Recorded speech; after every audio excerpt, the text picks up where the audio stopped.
Hello everyone, I am NortdeoIsReading, and welcome back to The Revenge of the Shadow King. We're going to be continuing on to Chapter 3.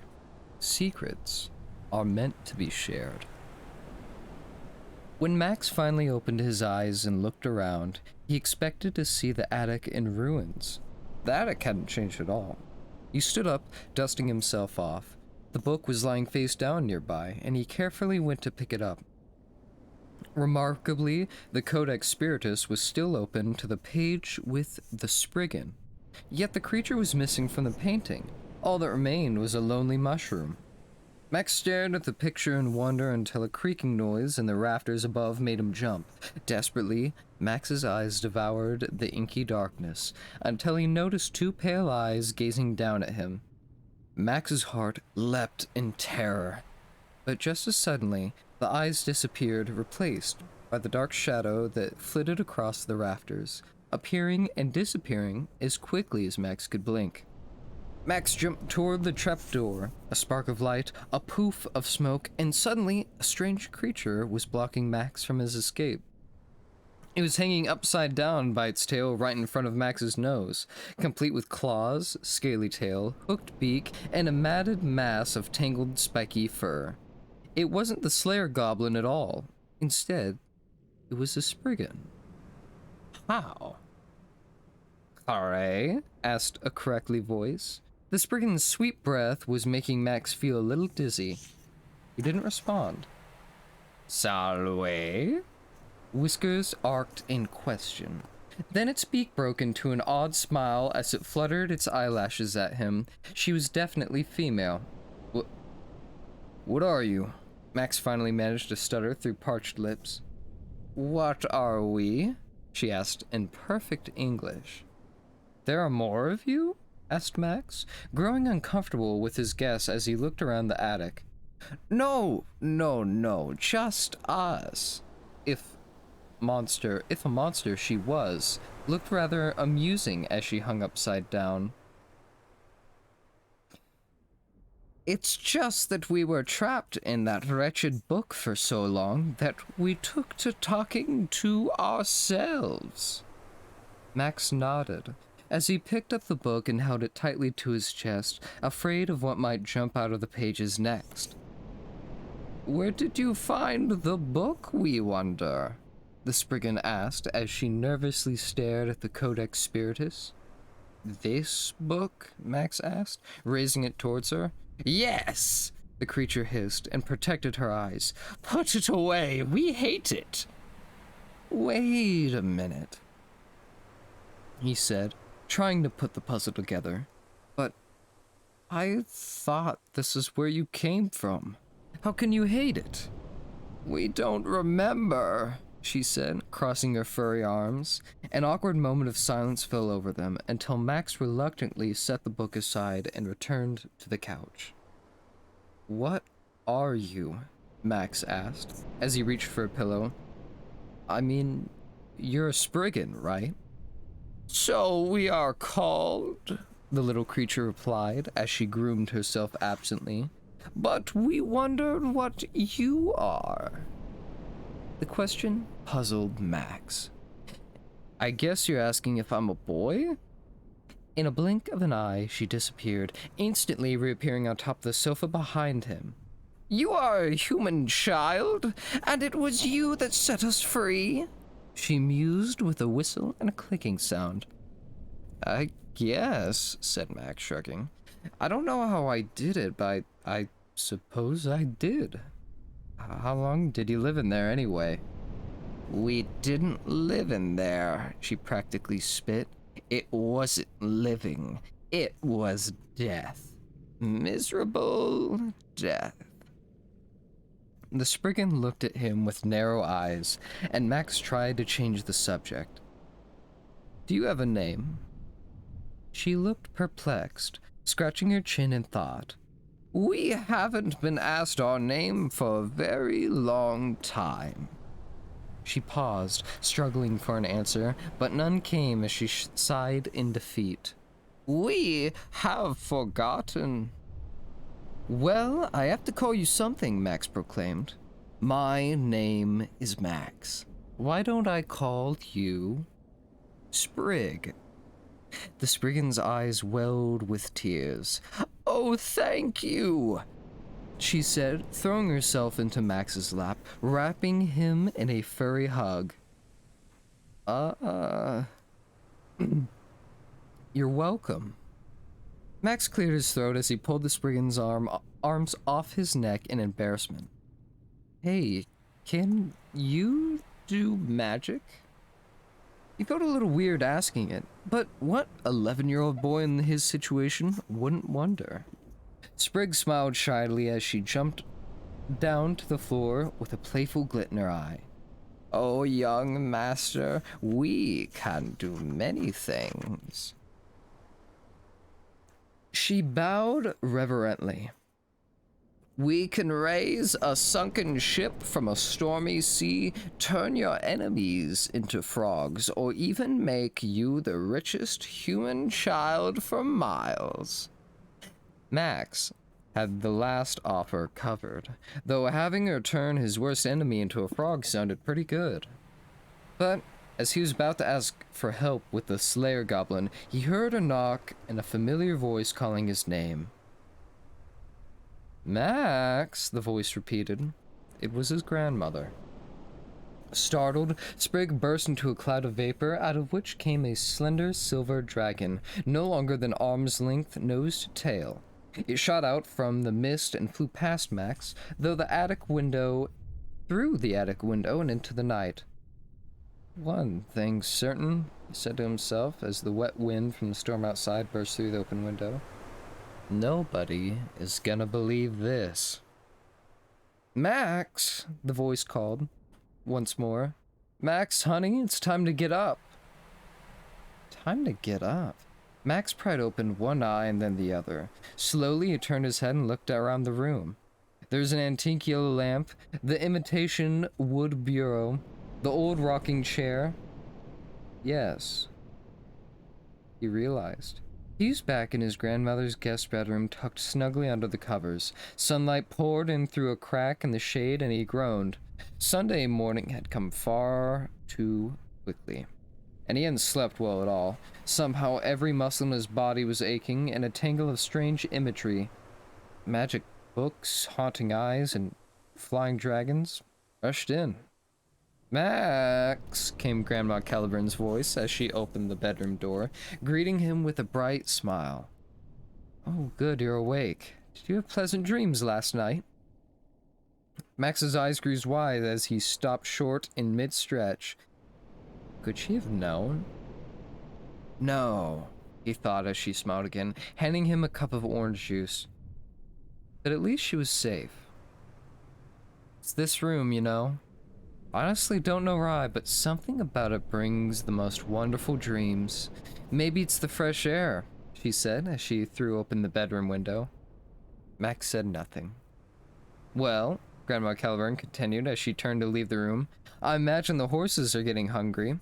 Why don't I meet you out at the barn after you finish getting dressed? Then we'll see about getting you some breakfast too. Okay, Grandma, I'll be down in a minute, Max said, sliding out of the covers.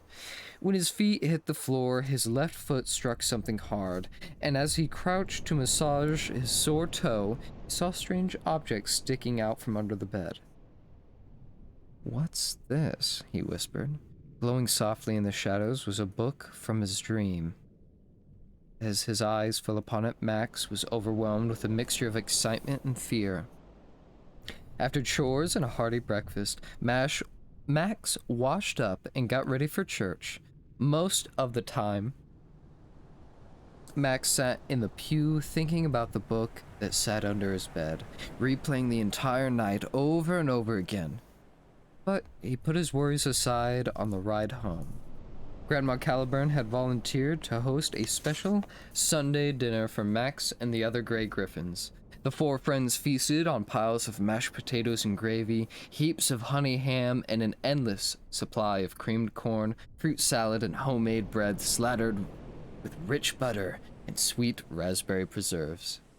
And then there was dessert. Ice cream sundaes with all the fixings. As Grandma Caliburn cleaned up, Harley and Ernie dozed off in front of the television while Natalie sleepily thumbed through a magazine. Max, though, was wide awake, and his mind started to tingle. No one would notice if he just went to go have a peek at the codex. Max quietly snuck up to his room, peered under his bed, and reached for the book bag where he had safely hidden the book earlier that morning. The golden glow filled him with excitement as he opened the bag and smiled. "What have you got there, Max?" came Natalia's curious voice from the doorway. Nothing," Max said as he quickly zipped the bag shut. Where had she come from? "Well, what on earth is all the glowing about?" she persisted. "Yeah, Max, what do you have in there?" Ernie echoed, who was now peering over Natalia's shoulder. Okay," Max said angry, but realizing he wasn't going to be able to hide the secret for long. "I just can't show you here." Minutes later, the kids made their way across the backyard, hurried into the old red barn, and climbed the rickety staircase that led to the cavernous loft. The towering ceilings were home to a multitude of ropes and pulleys that hung like giant strands of a spider web. In the murky darkness above, a noisy family of swallows dove and spun in the dusty light that filtered through a small glass window. The loft had become a storage place for all sorts of half-forgotten treasures. Like the old dollhouse that had belonged to Max's mother. Scattered here and there were piles of magazines that his grandfather had collected, an old radio and an assortment of other junk. But the kids shuttled right past, making their way to a pyramid of hay bales that Max and Harley had fashioned into a fort. There's a small tunnel they had to crawl through to get inside, where they had to even cut out a skylight. "Wow, Max, this place is amazing. We should make it our headquarters," proclaimed Ernie as he jumped into a bale, sending dust and hay flying everywhere. Max ignored him, quietly walking to the far corner where he sat down, clutching his bag nervously. "We already have a headquarters," replied Natalia. "And besides, as Marshal of the Grey Griffins, I can tell you that this place doesn't meet regulatory standards. It's not private enough. Anyone could be downstairs listening." Ernie sighed rather dramatically. To make their secret society official, Natalia had created an entire book of rules, along with assigning each member particular roles and responsibilities. Natalia's role of marshal meant she was the Grey Griffin's treasurer, which was the role Ernie really wanted. He loved counting his money. To his dismay, Ernie was chosen as steward instead, which was little more than a fancy title for secretary. He tried to argue that only girls were secretaries, but Natalia had pinched him into submission. "The only thing downstairs is an old tractor and a litter of kittens," replied Ernie, crossing his arms. "Who's gonna hear us? Besides, you're not in charge." "Well, neither are you," she shot back. "Pipe down," commanded Harley, who is the Grey Griffin's warden. What he said was law, and only Max, the master of the order, could overrule him. Max got that title because forming the Grey Griffins had been his idea, not that he really wanted it. Max rarely used his power to overrule anything. He trusted Harley more than he would a brother. "Max, do you need to call a meeting to order, or what?" continued Harley. "Only if it's an official meeting," Natalia replied as she turned back to Max. "Does that mean I have to take notes?" Ernie complained. "Fine, let's make it official," agreed Max offhandedly, for he was too deep in thought to pay much attention.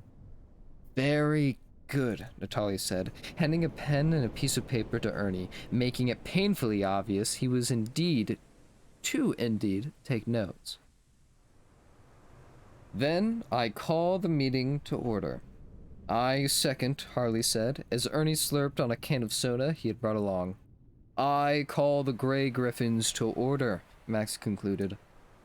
"I'll start," Natalia said, folding her freckled arms across her chest as she tapped her foot on the dusty floor. "You have a secret, Max. It's plain as the nose on your face, so out with it." Max looked at each of them in turn, wondering if they'd think he was crazy. He'd have thought so himself, dismissing the terrifying episode from last night as a bad dream if it weren't for the book that sat in his bag. Look, what I'm about to tell you is pretty big, he said, a bit grudgingly. You have to promise to keep it a secret, Max insisted, or I won't show you. Natalia and Ernie pledged their secrecy, and Max looked at Harley, who nodded. Fine, he said, taking a deep breath as he unzipped the bag. To everyone's astonishment, bright golden light streamed from the backpack as he reached in and pulled out the book. Whoa, Ernie shouted. What's making that thing glow? Yeah, Max, how the heck are you doing that? Asked Harley, amazed. Don't know. I found it in my grandma's attic, Max began. Then he went on to tell them the entire story, about the Slayer Goblin, Sprig, and everything. When he had finished, they sat staring at the book in silence. Ernie was chewing his fingernails as he imagined the Slayer lurking in every shadow of the barn. Or worse, what if it was home under his bed waiting for him? So what's that slot in the cover for? Asked Natalia as she reached curious finger toward the book, but Max pulled the codex away protectively. He wasn't trying to be selfish. He wasn't ready to let anyone else touch it. I don't know. Something must have fallen out. Maybe you should ask Sprig, mentioned Ernie, unconcerned by the missing piece. The fact that Max might have found a magic book was exhilarating. Speaking of Sprig, check this out. It came from those expansion decks Ivor just got in, Max said, pulling a pile of round table cards from a pouch in his backpack. It's a Spriggan card, just like the one Ivor had in his deck the other day, though this one isn't quite as powerful as his, but it looks just like Sprig. It's kind of cute, Ernie said, forgetting the Slayer for the moment. Says here that Spriggans are shapeshifters. Yeah, and she told me she can do magic too, explained Max. You do realize this isn't the most believable story I've ever heard, don't you? Natalia started. She's torn between believing Max because he was one of her best friends and the facts at hand. Fairies and magic books just didn't exist. I know, Max agreed. I'm having a hard time believing it myself, but when I woke up, the book was right there under my bed. Have you tried using it again? Asked Harley. No. Good, Natalia said, jotting down some notes in her writing tablet. Because the first thing you need to do is talk to your grandmother. The codex was in her attic, so she has to know something about it. Second, we need to go down to Ivor's and ask him what he thinks is going on. There seems to be some kind of weird connection between this book and the game of Round Table. At the very least, we've seen Spriggans in both, and I doubt it's simply coincidence. Makes sense, I guess, Ernie agreed. Ivor does know just about everything. Max wasn't so sure about talking to Grandma Calburn or Ivor, at least not yet. Thankfully, Harley seemed to agree. Hold on, you said. Before we talk to anybody, what makes you think they're gonna believe a word we say? I suppose that makes a good point, Natalia conceded, giving it some thought. We'll just have to prove it. Adults always like proof. How? Pressed Harley. It's not like we can call Sprig to a witness stand. We could show him Max's book, offered Ernie. After all, it seemed like a perfectly logical step. That's true. And we could open it and see if there's any Slayer goblins missing too, Harley suggested. Who said anything about opening it up? What if we let out a bunch more monsters? That doesn't seem like such a good idea, Ernie gasped. Well, we can't just sit here and do nothing, Natalia argued. Max, what do you suggest? In fact, Max hadn't opened the codex for just the reason Ernie had suggested. He didn't want to risk letting anything even more dangerous than Sprigg escape.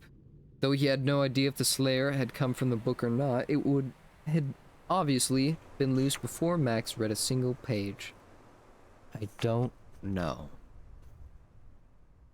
If you're worried about any of us babbling about what we see, we can make an official pact of secrecy.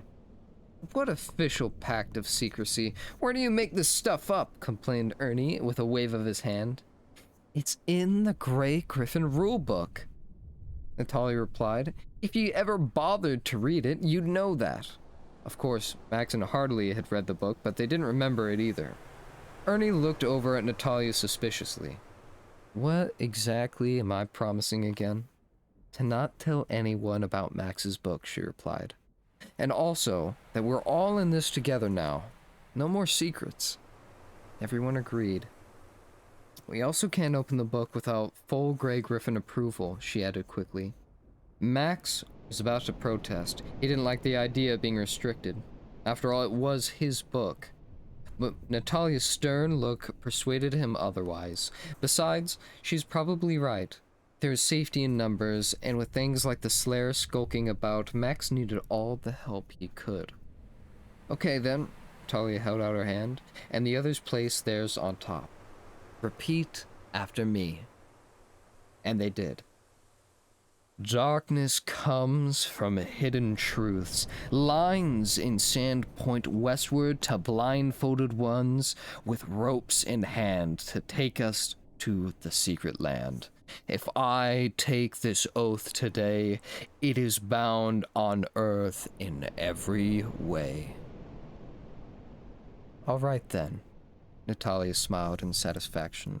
The strict observance of protocol gave her a feeling of contentment. Let's take a look at this book. The Griffins gathered around Max as he slid the book onto his lap, excitement filling the air. They were going to see real magic. Kids? Came Grandma Caliburn's voice from below at the most disappointing time. There's a storm rolling in. Pack up your things. Your parents are on their way to pick you up. You have got to be kidding, Natalia cried like a starving castaway who had just had her only meal out from under her nose. Ripped from under her nose. But already their parents' cars have begun pulling into the driveway. Hurry up, Max. Maybe we still have time to read a few pages. No way, Max replied as he returned the codex to his backpack. We can't let anyone see this book. Who knows what would happen? As the kids descended from the loft in single file, they did not notice that high above in the rafters, hidden in shadow, sat a tangled shape of fur with glowing eyes, wringing its clawed hands in worry and dismay. Chapter 4. Exploration, an accident, and the root of all evil. Later that day, Max watched in boredom as a torrent of rain water washed across his grandmother's green lawn. Though the sky was still dark, the wind had actually lightened a bit. His face pressed heavily against the screen door as he stared out into the wetness, wishing he was any place but trapped inside. Then, the telephone rang. Max? Came his grandmother's soft voice from the kitchen. That was for you. Logan is on his way over right now. He says it's time for your karate lesson. Actually, it was kung fu, not karate, but his grandma didn't know the difference. Logan had been teaching Max martial arts for almost a year now. Max enjoyed it, and Logan seemed to think he was a natural. Besides, Max didn't have anything else to do. After he'd made the official pact with the Grey Griffins, Max certainly couldn't browse through his magic book whenever he felt like it, even though that was the one thing he wanted to do more than anything. Not 10 minutes later, the roar of Logan's 1969 Ferrari Dino 246 GT announced his arrival. The car ripping through the gravel driveway like a crimson hurricane. Many drivers for the wealthy were paid handsomely, but how they were paid was vastly different. Some liked lump sums, others liked weekly payments. Logan, who already had enough money, was paid in rare and hard to find automobiles. The Ferrari was his most recent. Despite the gloom and wet, Logan was barefoot in his Kung Fu uniform, his signature sunglasses hiding piercing eyes even as the rain splashed in his face, soaking his black hair.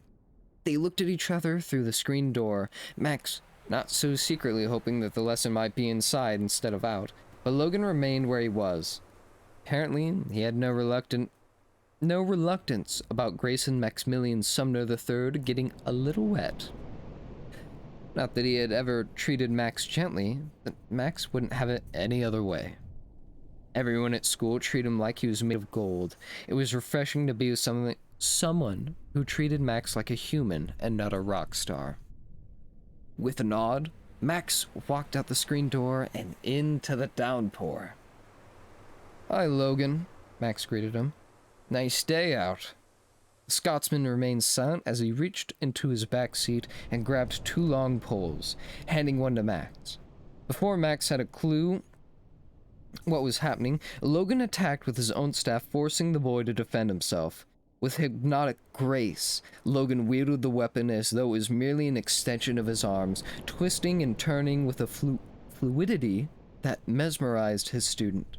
Max's large gray eyes were locked wide in fear as the rain matted his hair to his forehead, blinding him slightly. Logan's staff might as well have been a helicopter propeller closing in, and it was all Max could do to keep from falling on his face as he tried to parry Logan's attack, each stroke cracking loudly as he hit Max's staff. Certainly, Logan could have ended the session quickly, but that wasn't the point of the exercise. He needed Max to be ready for anything, at any time, in any circumstance. Logan believed Max had to learn that the hard way, and he had this twisted idea that pain somehow helped Max remember better. He was right, though.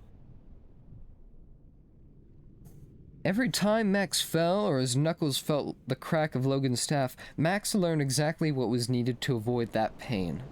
The lesson went on for another hour without a single word of instruction outside of grunts, groans, and an occasional "keep your guard up," as though Max weren't already trying to do just that. When it was over, Logan simply caught Max's attacking weapon in the hands and pulled it away effortlessly. He then walked over to his Ferrari, pulled out a soft rag, and wiped the dirt and grime carefully away from the weapons. Logan was meticulous. At almost any time of the day, Logan could be found waxing one of the Sumner automobiles, oiling his swords, or pruning one of his 28 bonsai trees. The only thing he let go was the stubble on his face. "Max, I know I can be a bit hard on you," the Scotsman said. The rain had lightened to a cool drizzle, and he motioned for Max to come over and sit next to him on the damp grass. "But I promise you, one day soon, you'll understand why."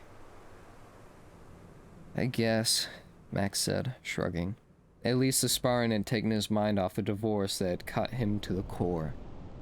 "You're going through a tough time right now, and I wish there was another way, but these lessons are critical to your development. Take heart, though. Big things are in the future for you, Grayson," Logan said, reading Max's thoughts, though it wasn't difficult to do. Before the divorce, Max had been a happy-go-lucky kid, but since the breakup of his family, Max was heartbroken, and it was spreading through his body like poison. Logan had never met his own parents, so he understood the heartache that came with loneliness. "What do you mean?" Logan put his hand on Max's shoulder. "Each of us is born with a very important task we must fulfill. And I have a feeling the task you've been given is pretty important." "What's your task?" Max asked the Scotsman, having no idea what his own was.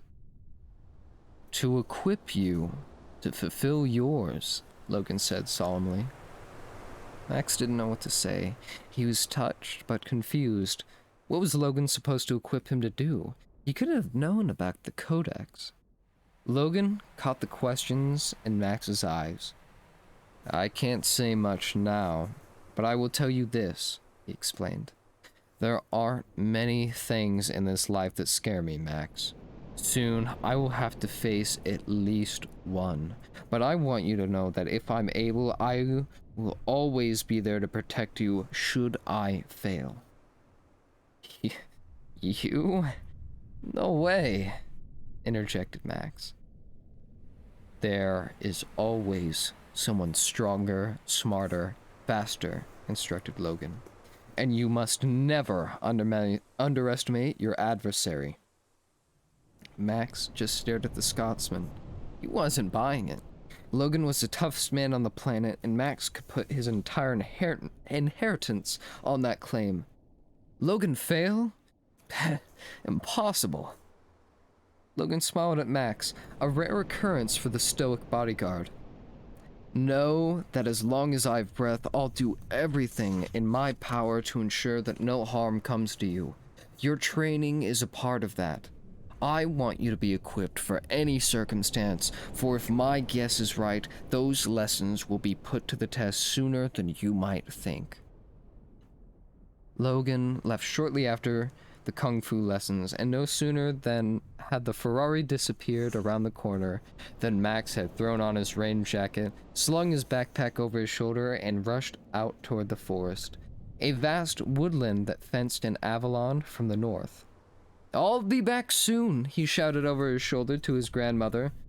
Don't go too far, she called from the kitchen window. The woods can be dangerous this time of year, especially after a storm. I know, Grandma, Max shouted, picking up speed. And stay away from the ravines. That water moves fast after a big rain, and I don't want you slipping in.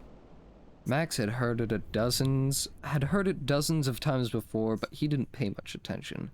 He knew the woods better than just about anyone, having explored every leaf, branch, twist, and turn since before he could remember.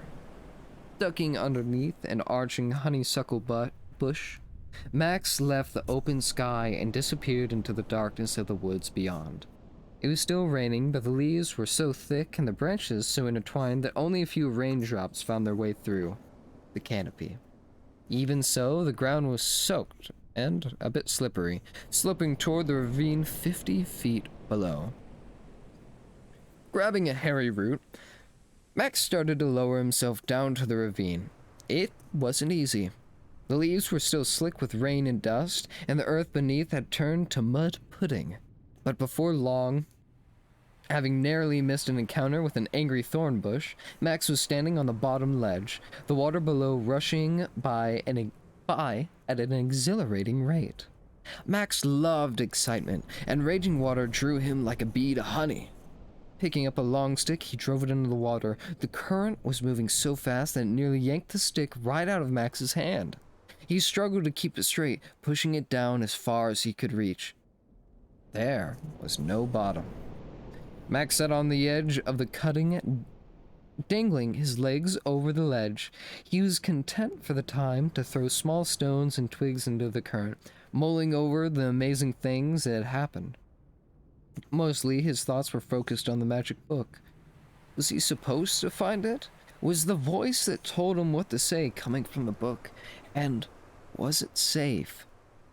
Plus, after seeing the Slayer Goblin again, dream or no, he was worried about what would show up next. Yet the Slayer had appeared before Max ever found the book, so maybe there was more going on outside of the Codex. Besides, Sprig didn't seem too scary, but what was a magic book doing in his grandmother's attic to begin with? Max skipped a smooth stone across the water. Once, twice, 5 times it jumped, finally landing on the other side of the stream, where Max noticed that the grass and leaves looked different. Gray and cracked. The vegetation was covered with a thin veil of frost. A chill air rushed across the water, sweeping over him, as Max's eyes slowly raised in dread. To his horror, Not more than 10 feet across the rushing water was the Slayer, blindly peering from the shadows of a fallen tree that was carpeted in rotten ice. It was back. Scrambling to his feet in terror, Max realized too late that the flooding water had undercut the ledge where he had been sitting, devouring his only support. Before he could cry out for help, the ledge crumbled. In a flash, Max was gone. The rush of water hit Max like a freight train as he fell deep into the icy flow. Gripping him with unyielding fingers, the current crushed the breath from his lungs. Once or twice he managed to kick back to the surface, but he was weakening from the shock of the freezing waters. Then, just as he was about to give up, something soft brushed up against him. It was his backpack, floating in the torrent. With what little strength remained, Max pulled it close and curled his arms around the bag. But it didn't matter. That was the last thing he remembered. Max was launched over the edge of a towering waterfall where murderous rocks awaited. Then the world exploded into a flash of light and heat. Max was dead. Or so he thought. For when he opened his eyes, there was nothing but darkness. I thought heaven would be brighter, he murmured to himself. No, laughed a small feminine voice. You are not dead. We are inside a tree. It's always dark in here. Sprig? Max asked in disbelief. Yes? Her voice purred like a warm kitten's. Max is safe now. No water, no rocks, no worries. We're in a tree? Max shook his head. Of course. This is where Sprig lives, she laughed. I thought you lived in my book, said Max. She growled but gave no response. Max decided to change the subject. How did I get here? Fairy magic, Sprig replied. It can take you anywhere you want to go. Anywhere? Anywhere, she answered. Can we please go someplace else? I'm kind of claustrophobic, Max explained, though anything was better than dying, but he couldn't move and Sprig's toothy smile was only inches from his nose. Her breath had grown rancid and he wanted out of there. Max suddenly found himself standing in the middle of an endless sea of ice, sleet stinging his face. The temperature was mind-numbing. His lungs burned with every breath as he weakly reached for Sprig. She was cleaning her fur, which had turned white like a polar bear's. Obviously, she wasn't the least bit bothered by the Arctic blast. Some place warmer, Max chattered. Please. Does Max have somewhere specific in mind? Sprig called over the howling wind. Home, he gasped weakly. It was the only thing he could think of. In another explosion of light, Max found himself lying face down under a gnarled tree back in the woods by his grandmother's house. The storm clouds had passed and the warm sunlight was shining down. Thanks for saving me, Sprig, Max said, brushing the remaining snow from his shoulders as he rubbed his numb hands to get warm. But then a thought occurred to him. How did you know I was in trouble? You rescued us, she replied quickly, turning to scratch an ear with her hind leg, her fur slowly fading back from white to fluffy to dark to spiky. We are always watching now. We must keep you safe. Always watching? Max was torn between thankfulness and discomfort. He settled with just being grateful to be alive, dismissing any thought of Sprig stalking him. I just wish there was some way I could thank you. The Spriggan looked first right, then left, then glanced back at Max nervously. There is something. A favor, perhaps? Anything, Sprig, Max smiled. But I thought you were magic. Why would you need a favor from me? There are things I cannot do, Sprig looked down sadly. Things only Max is capable of. Like what? We would never ask for it ourselves, but since Max has offered... Anything, he repeated again. Just tell me what it is. There is someone who helped us once. Someone who saved us just as we saved you. It is still locked inside the book, just as we were until you rescued us. It's very sad and very lonely. You must let it out, Sprig answered softly, slowly backing away. Max went cold. I don't know. Sprig paused and then crept closer. She was trembling. Was she afraid of something? We gave it our word that if we escaped, Sprig would help, just as Max gave us his word. We only want to keep our promise. It's the right thing to do, yes? All right, Max conceded. He felt trapped. After all, she had just saved his life. But who is it? Another Spriggan? Oh no, Max. It's almost nobody at all. Just a harmless little shadow.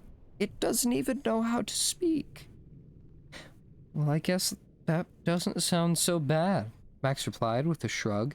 A few moments later, Max closed his eyes and let the voice flow back into his mind. The words came and the codex unlocked. It wasn't until after the book was opened that he once again remembered his promise to the Grey Griffins. He'd been in trouble for sure. He'd be in trouble for sure. Sprig had withdrawn as the book was open, but edged a little closer as she directed Max to the back of the book. Max thought at first it was strange that she knew which way to turn, but he assumed that no one would know better where to look than a creature that had lived inside of it. Shortly, he came to a dark page with two shimmering white eyes peering back at him. Max couldn't tell what it was, but what harm could it do? At least it wasn't a troll or a dragon. Lift the rain, he called aloud. Much to his surprise, there was no explosion as he spoke the words. No whirlwind, nothing. The embossed seal simply fell away into the page, leaving a black hole in its place. Max stood there wondering if he had done something wrong. What happened? He asked, puzzled. Then Max realized Sprig was gone. He was alone, and the air had grown suddenly cold. The same type of chill that had filled the bedroom right before the Slayer Goblin. It was then that Max noticed a dark shadow attached to his feet. But the shadow wasn't his. In fact, it looked nothing like him at all. Max stepped one way and then the other. The shadow mimicked him. Max jumped. It jumped as well. Then, to his horror, Max noticed that every place the shadow had fallen, the grass lay withered and brown. It was as if wintry death clung to everything it touched. With morbid curiosity, Max reached towards the shadow. As his finger passed through the darkness, a chill ran up his arm and coursed through his body, freezing him to the spot. Paralyzed, Max helplessly watched the shadow rise from the ground until it stood directly in front of him, staring at Max with glowering eyes filled with sinister plots and dark secrets. The shadow moved closer, inch by silent inch. Max's heart began to race. There was nowhere for him to go. He couldn't move. He couldn't even cry out for help. Besides, who would come to his rescue? Not Sprig. She had led him into a trap. But just as the shadow reached out with sinister fingers for Max's trembling heart, Max heard someone whistling a tune a short distance away. Evidently, the shadow heard it as well. In a blur, the creature disappeared into the darkness of the trees beyond. Released from the spell, Max collapsed in the wet grass. "Good afternoon, Master Sumner," came a familiar voice as Max looked up and saw Ivor smiling broadly. He was smoking his pipe, holding a gnarled walking stick. "Stargazing in the middle of the day?" Max rose unsteadily and dusted himself off when he caught the sight of Ivor studying the withered patch of grass where the shadow had been only moments before. Ashamed at having opened the book without his friends and unsure how to explain any of it to Ivor, Max stepped between the old man and the dead grass, hoping somehow to distract Ivor from any uncomfortable questions. Ah, what are you doing here? Ivor looked directly into Max's eyes. Perhaps a better question would be, what are you doing here? He suggested, taking a deep puff from his pipe. But Ivor's stern gaze melted into hearty laughter at the sight of Max's worried face. All right, young Master Sumner, you can keep your secrets, but if you must know, I come here often. All paths in the forest lead to this spot for those who know the way, but these woods can be unsafe, he continued, running his walking stick across the dead grass, particularly here. How you came to these parts, I can only guess. I must have taken a wrong turn, Max replied, scooping the magic book into his backpack when he thought Ivor might not be looking. I don't remember ever being here before. Ivor's eyes glinted into the fading sun as he sent a parade of smoke rings into the air. Yes, well, I imagine you wouldn't. Some places are not meant to be found. Ivor's eyes glinted. Oh. For a moment, neither said a word in the awkward silence. Ivor had come to town not long after Max's grandfather passed away. It didn't take long for him and Max to hit it off. Max didn't know quite how to explain it, but whenever he was around Ivor, he felt completely at ease. Perhaps it was Ivor's laugh, the twinkle in his eye, or the fact that he looked exactly like a giant St. Nicholas. But most likely, it was because Ivor reminded Max of his grandfather. They didn't look the same, of course, but they sort of felt the same, in a way only a grandson could describe. Then, Max turned to the old man. Thanks, Ivor. For what? He questioned, a bit perplexed. You've always been there for me, Max explained. I really miss my grandpa, and my dad too, I guess. But whenever I have a problem, I can count on you. If Max were looking closely, he might have seen Ivor's eyes mist over, if just a bit. Master Sumner, you owe me no thanks, but rather it is I who should thank you, and your fellow Griffins for spending time with this lonely old codger. If it weren't for you, I'd likely have taken to talking to myself, and from what I've heard, that isn't good for business. Max laughed, but he knew better. If Ivor spent half the time advertising his shop that he did playing Round Table, or just listening to the stories of Max and his friends, he'd be a wealthy man. You remind me of him, you know. Who? Your grandfather? Well, that is high praise indeed, Ivor said, smiling and offering a polite bow. It's true, Max said. I can almost feel him here now. Odd weather we're having, wouldn't you say? Asked the old man, embarrassedly changing the subject as he tamped his pipe before hiding it inside his coat. The cold wind, the sudden icing on the leaves. Unnatural, some might say. Max simply had no idea how to respond. Ivor's lips broke into a knowing smile as he removed his spectacles and wiped the frost onto a handkerchief. Do you know why I came here to Avalon? To open your shop, Max ventured, glad to be changing the topic.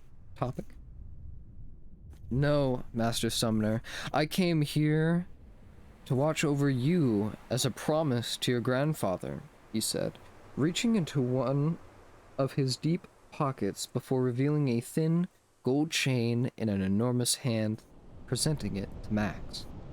What's this? Asked Max, taking the necklace from Ivor. It glittered, even in the half-light, as Max stood mesmerized. Hanging from the chain was a small crimson cross encompassed by a golden ring, just like the crosses in Grandma Caliburn's study. It was your grandfather's. He wanted you to have it. Wow. It was all Max could manage. What is it? It's your destiny, Max. Someday, I'll tell you more when we have time. Cool. Cool indeed, Ivor said, blowing into his hands to keep warm. But it's getting late, and with school starting tomorrow, you'll, no doubt, have much to prepare. I guess, Max replied, slipping the necklace over his head and tucking it under his shirt. Why don't I walk along with you to ensure you find your way home? Max nodded, touching the cool metal of the cross now hanging from his neck. Wear it with pride, the old man said as they started to walk. I will, Max said, as that pride spread from ear to ear. You're a fine boy, Max, as good as they come, but remember one day you may find yourself lost again in a dark land, and who will rescue you then? I wonder. Chapter 5. Malodorous Putrescence. King's Elementary School stood tall and proud in the morning sunlight, its high stony walls decorated with pageantry of red banners and balloons celebrating the first day of classes. From a bird's eye view, the school was a series of castle-like buildings connected by an intricate system of pillared marbled hallways, each more cavernous than the next.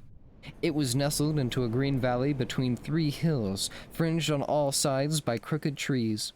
Though no one really knew how old the school was, there's rumors it had been a monastery long, long ago. In fact, some went as far to claim that the monks who once lived there now haunted the grounds.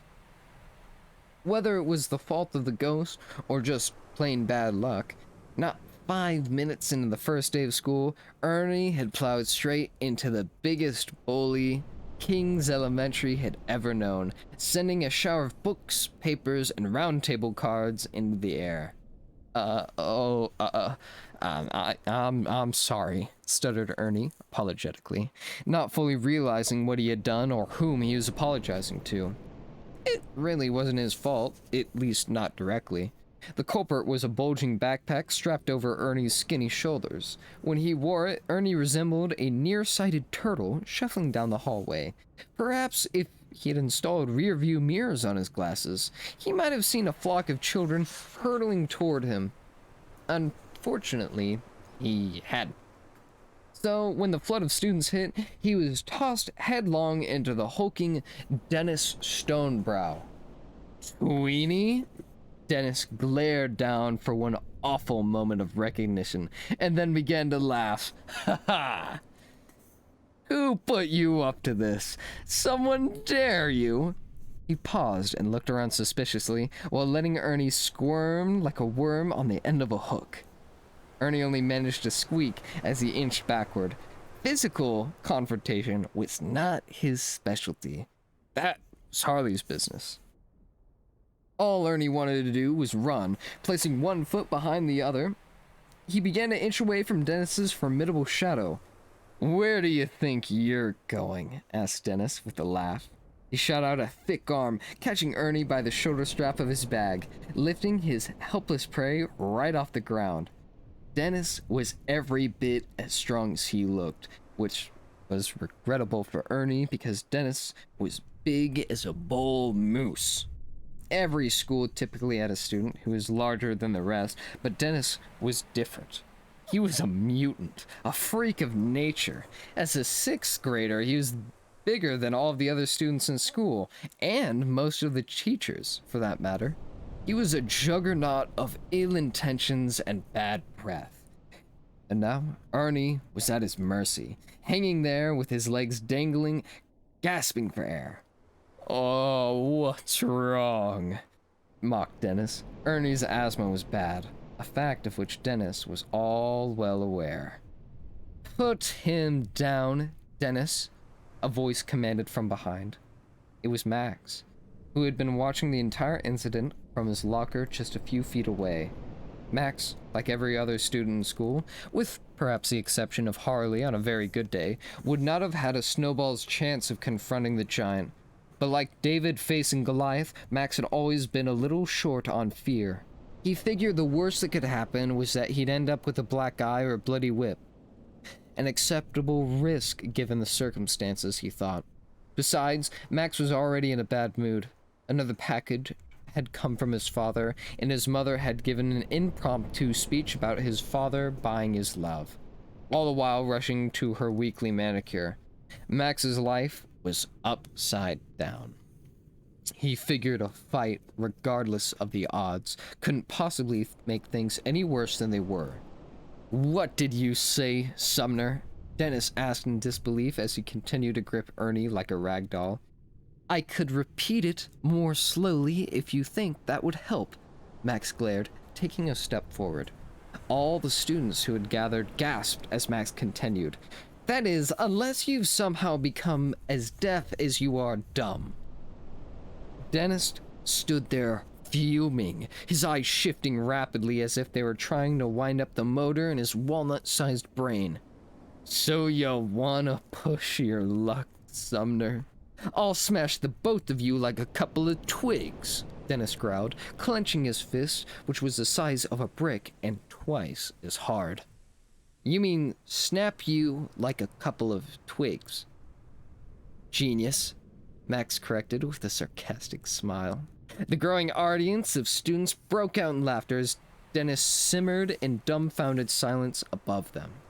Almost everybody liked Max. Maybe for his money, maybe not, but popularity had never been a problem.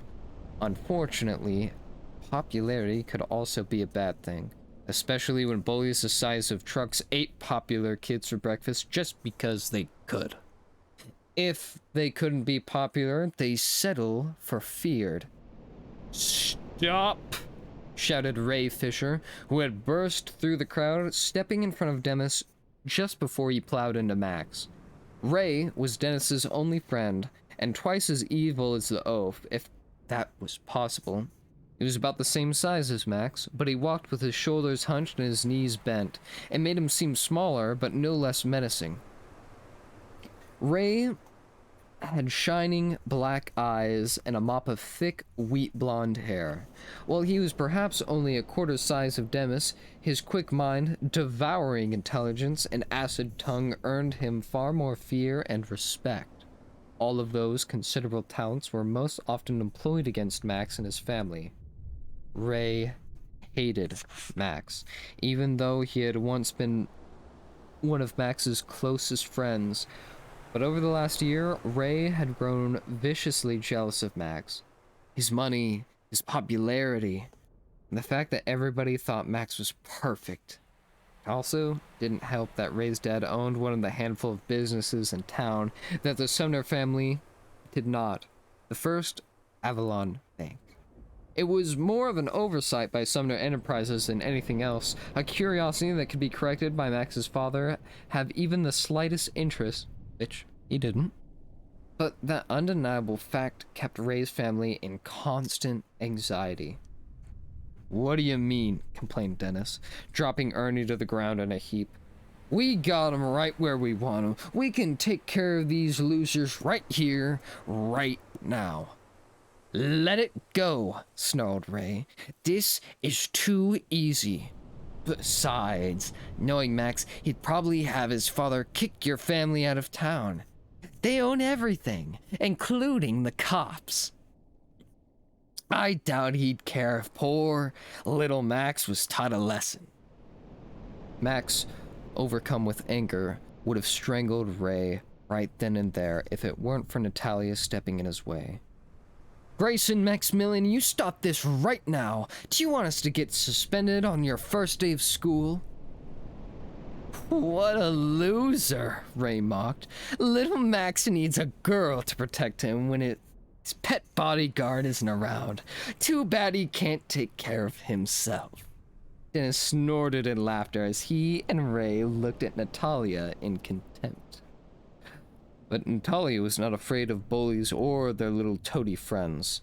And frosty, defiant, she turned and walked right up to Ray, nose to nose. "If you don't back off, everyone in this hall is gonna see you get the snot beat out of you by a girl. Then we'll see who's laughing." "Whatever," Ray smirked. "You're all a bunch of losers. Let's get out of here, Dennis." The giant grunted a toothy grimace in reply as he turned to leave, his massive frame casting long shadows over the whispering students as the crowd pushed to get out of his way. Where's Mrs. Garvey? Whispered Natalia. As always, she was seated in the front row, her red hair tied back in bright ribbons for the first day of class. Max shrugged as he slid into a desk nearby. He wasn't feeling very talkative after the scene back at the lockers with Ray and Dennis. It had happened before, and he'd probably happen again. But Max had hoped that the summer would have cooled Ray off, and things would have gotten at least a little better. Unfortunately, Ray seemed to have grown even more sour. As Max sat there in frustrated thought, he failed to notice a young girl standing next to his desk, waiting to be noticed. "Hi, Max," she said shyly. Max quickly forgot all about Ray when he looked up and saw Brooke Lundgren, a girl whom Max had asked to marry at the age of 4. Of course, that was a long time ago, but time hadn't erased the fact that his heart seemed to jump whenever she spoke to him. Everybody loved Brooke. Not only was she the most beautiful and popular girl in class, she was the nicest and most thoughtful. With long chocolate hair and sparkling brown eyes framed by long lashes, Brooke could make any boy in school blush with a single wink. But the only boy she'd ever winked at was Max. He knew it. He just didn't know what to do about it. Max smiled awkwardly, absently running nervous fingers through his hair. "Oh, hi, Brooke." It was all he could manage. "Would you get a hold of yourself?" Natalia sighed. She was not a fan of Brooke, who Natalia believed was an annoying combination of too pretty and too sweet, and totally boring.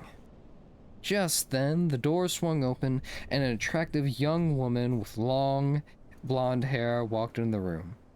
There was something different about her, something powerful and warm, but whatever it was, Max was relieved that he wouldn't have to think of anything to say to Brooke. "Good morning, class. I am sorry to inform you that Mrs. Garvey will not be with us this year," the woman said with a musical voice. She then walked over to the neatly kept desk carrying a worn leather book and a picture of a black cat whose eyes seemed to be following Max. "Are you the substitute?" Natalia asked matter-of-factly, not waiting to be called upon. "Oh, I am much more than that," the woman said in a soft, kind voice. "But for the moment, I will be your homeroom teacher." The students broke into excited whispers. Mrs. Garvey had been one of the most respected and influential teachers in the history of the school. Her sudden disappearance was sure to spark an avalanche of rumors. "My name is Rhiannon," the new teacher explained as the classroom grew silent. "Now, before you laugh, I will admit it's a rather unusual name, but my father loved it, and that is enough for me. I hope it will be the same for you." She was about to turn to write her name on the chalkboard, but stopped when she noticed the confused looks on her students' faces. It was obvious that none of them had ever been allowed to call a teacher by a first name. "Well, perhaps you could call me Miss Heen instead. It seems to be the custom here to maintain formality. A terrible shame. A matter of tradition it looks like we will need to observe." With that, she gave the class a wink. "As you may already have noted from my accent, I'm not from Minnesota," she continued, writing her full name on the chalkboard. "In fact, I've only recently come to Avalon. Does anyone have any guess where I'm from?" Just then, Ernie sneezed, which, despite the fact that he was hardly larger than a mouse, sounded alarmingly like an elephant's. The whole class laughed as Ernie raided his pockets for a handkerchief. Ernie was allergic to everything. This time he could only assume it was Miss Heen's perfume, but he wasn't going to complain. To Ernie, it was the nicest smell in the whole world.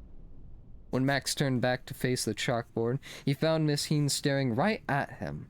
He could feel his face flush. There was something strange about her, beyond the accent anyway, and Max couldn't put his finger on it. "Do you have any guess, Max?" she asked, somehow knowing his name before he had ever given it. Max had a feeling that she knew everyone's name and probably more. "New York?" Max guessed. Compared with most kids his age, Max had traveled quite a bit, and he knew her accent sounded as if she had come from someplace out east. She shook her head, giving Max a warm smile that made him blush. Any other guesses?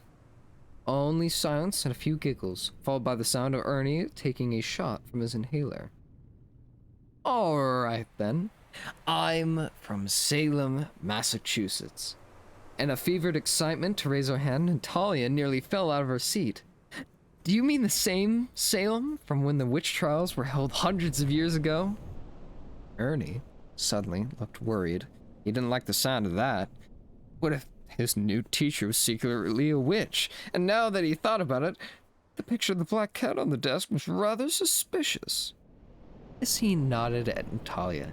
Yes, Miss Romanov, the very same town, he said as she walked to the front of the room. But I'm very pleased to report that Salem has come a long way since then. They no longer torture people. Quite the opposite, actually. Now, witches from all over the world move there, and the town loves them. Though I believe it has more to do with tourism than anything. Either way, it's a beautiful place, and I suppose it reminds me a bit of Avalon. How? Asked Natalia, wondering how a town as dull as Avalon could be as exciting as a place like the legendary Salem. I don't quite know how to explain it, she said, wrinkling her nose as she thought for a moment. They're both earthy, raw. I would even say the same aura. In fact, a friend of mine owns a bookstore in Salem that reminds me a great deal of your shop of antiquities down on Main Street. Do any of you visit that delightful place? The Grey Griffins raised their hands just as the classroom door swung open. Principal Ham, whose awkward first name was Gaspard, blustered into the room, affectionately known to the student body as Piggy. He was red-faced, out of breath, and still clutching a dripping cream donut in one of his round, piggy hands. He bustled to the front of the classroom, pausing long enough to realize that most of the cream filling was now splattered across his obnoxiously loud tie.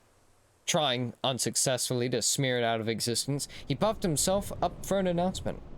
Pardon me, he shouted over the bellow of his own breathing. He had a rather surprisingly high-pitched voice that contrasted decidedly with his tremendous girth and bursting buttons. All students are to form into lines and follow their teachers to the courtyard immediately. Something terrible has happened. He had barely completed his sentence before the class erupted in chatter and a flurry of questions. There will be no laughing, no talking, not a peep, he commanded. Everyone in a line now. Like a herd, the students rushed to the front of the classroom, almost trampling the rotund principal. The first in line was, of course, Natalia. She was always first. Once, perhaps twice, someone had tried to cut in front of her, but they learned the hard way that Natalia pinches were vicious and her aim frighteningly precise. Miss Heen guided the jabbering students, who were blatantly ignoring Principal Ham's no-talking orders, through the labyrinth of stone hallways that led out to the central courtyard. There were hundreds of other bewildered students crowded and clamored like chickens in a pen. They were all pointing and staring. Some laughed, some squealed. In the midst of what had once been a picturesque garden surrounding a white marble fountain with a stoic statue of the monk who had been founded on the school, there rested a spectacle that shredded all dignity and honor from the school in its proud history. For where clear, bubbling water had flown, there was now a thick spray of clotted gelatin, more the consistency of snot than water. It was burbling and spitting up out of the fountain, overflowing the basin and oozing out onto the grass. No one knew what it was, but it was so gross and foul-smelling that in their shock, many of the students found themselves unable to even move, standing ankle-deep in the cold, gloppy goo. But that wasn't the half of it. A grinning pumpkin head half rotten, was now resting on the shoulders of the statue. In one hand it held a moldy and distressed broomstick, in the other it was a grinning skull. Of course, the younger students suspected the ghosts that haunted the grounds were behind it all. The teachers, lacking imagination, didn't believe in magical nonsense and therefore immediately assumed it was the student to blame. Maybe more than one. If so, all students knew there is a price to be paid. A hefty price indeed. Just then, Principal Ham made his way through the crowd to stand on the edge of the fountain. How he managed to work his portly body up there without falling is anyone's guess. And there, standing directly behind him, wearing a look of smoldering fury, was Dr. Diamant Blackstone, the school's ill-tempered band instructor and acting assistant principal. Dr. Blackstone was abrasive, strict, exacting, and meticulously arrogant. He was also the school's chief disciplinarian, perhaps explaining why miscreant behavior was on the decline. The students were more afraid of him than the ghosts. Rumor had it he had been a child prodigy in the European classical music scene, but something very mysterious had happened, and for reasons unknown, he had disappeared for many long years. It was only recently that he had resurfaced, strangely choosing to join the faculty at King's Elementary in obscure Avalon, Minnesota. No one knew why. Most people, especially his students, wished he had chosen to go someplace else, anywhere else, but the dislike was mutual. Blackstone hated the small town, referring to it often as a cultureless sty of simple-minded pigs. Principal Piggy cleared his throat many times, attempting to begin a speech from his precarious perch, but without success. His weak, tiny voice was overwhelmed by a commotion of the students below, and so, with some reservation, Principal Ham turned to Dr. Blackstone and shrugged his shoulders. Dr. Blackstone nodded, and with self-important smile, wearing his impeccable pinstripe suit, complete with handkerchief and pocket watch glistening in the sun, as he pulled forth a whistle, he immediately let it go with a shrill blast that nearly deafened everyone nearby. It was a horrible sound, but it worked. The courtyard fell completely silent, save for the disturbing burble of sludge in the fountain as it plopped onto the ground. "Students of King's Elementary," Blackstone began in his icy tone, "I am disappointed, very disappointed, to learn of this egregious effrontery.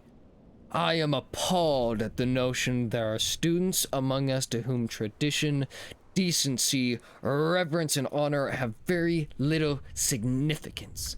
And yet, I know there are many among you whose hearts are as pain as my own to see this foundational icon of our school shamed in such a cowardly act."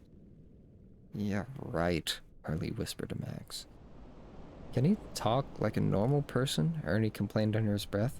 Who's he trying to impress? However, Dr. Blackstone's speech was far from finished. "To those loyal and obedient students possessing the knowledge of who it was that committed this appalling act, I ask simply this: come forward. Your loyalty will be rewarded." "He's asking us to snitch." Arlie shook his head. "He's gotta be kidding." A long pause followed. Dr. Blackstone's eyes roved over the student body looking for a guilty face, but either no one knew who had done it or no one had any intention of telling. "Very well," Blackstone growled, impatient with his reluctant audience. He then shot his long, bony index finger into the air. "Until someone comes forth and tells me who the perpetrators of this crime are, you will all remain here, every last one of you, until spring thaw, or the slime swallows you all, whichever comes first." As Dr. Blackstone bowed dramatically in conclusion, a great moan went up from the students, and a flurry of complaints erupted all around the lawn. Even Principal Ham looked disturbed at Dr. Blackstone's threat. His stomach rumbled just thinking about...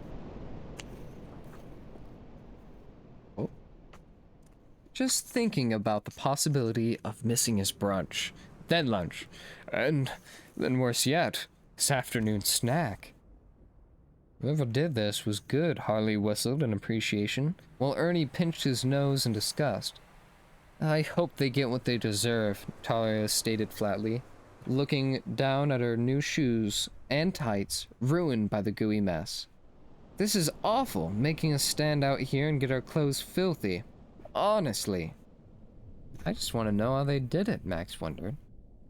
Surveying the school grounds, there wasn't enough time to pull this off.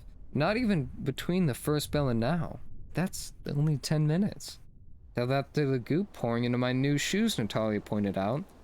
That's not what I'm saying, Max sighed, switching his weight to his dry foot.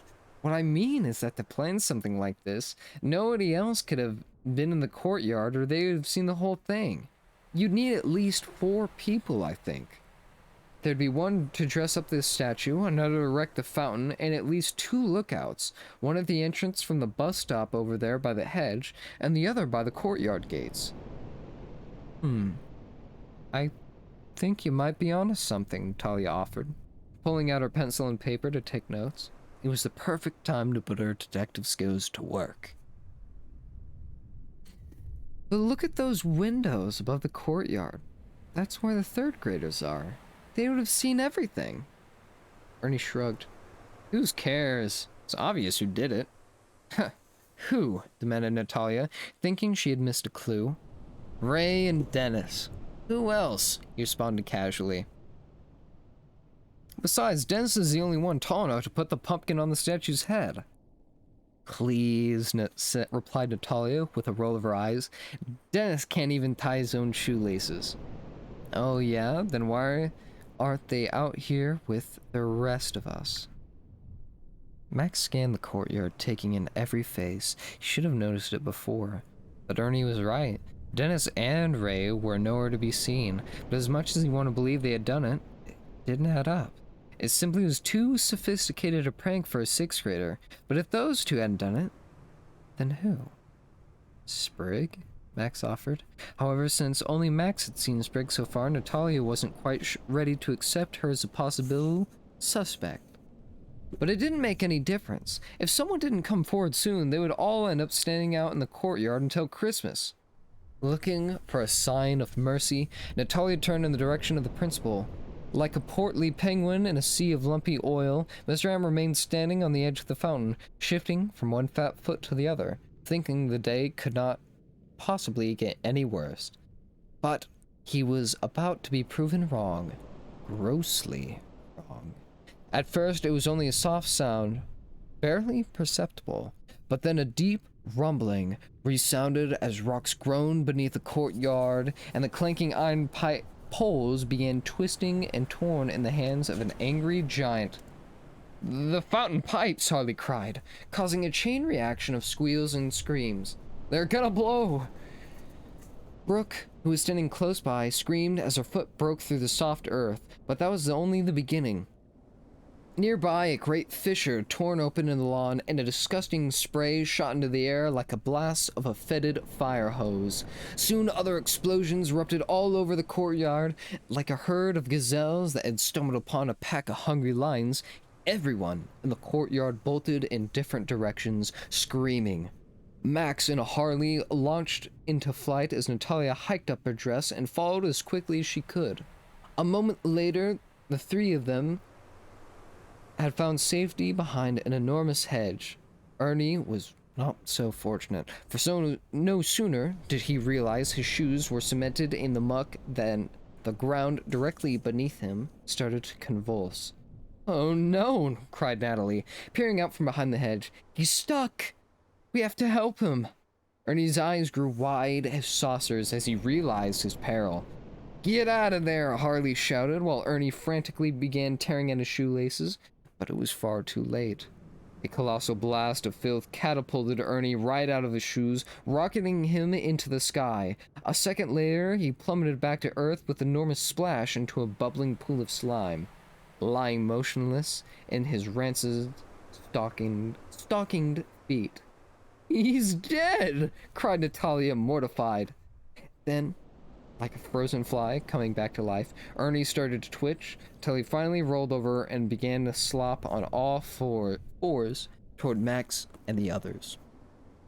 He looked absolutely miserable, covered nose to toe in gluttonous black goop.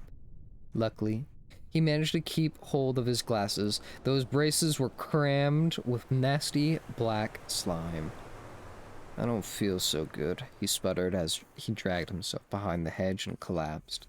While the students and teachers in the courtyard were consumed with saving their own skin, they had forgotten about poor Piggy. He'd been stranded on the fountain with no possibility of escape, beset on all sides by the geysers of slime bursting into the air. Sweat beaded across his forehead as each explosion brought his impending doom closer and agonizingly closer.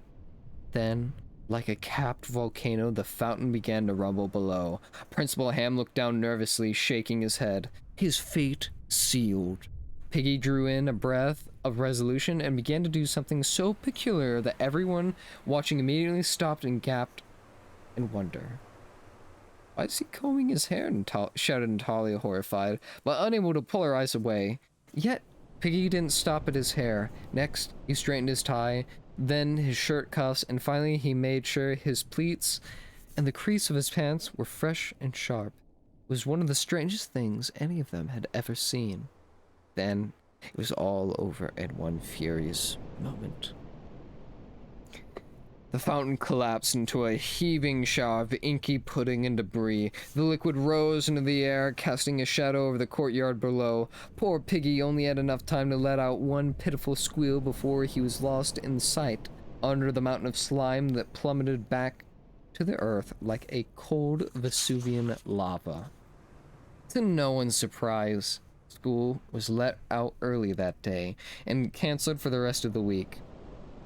No one had claimed responsibility, and luckily, no real lasting damage had been done.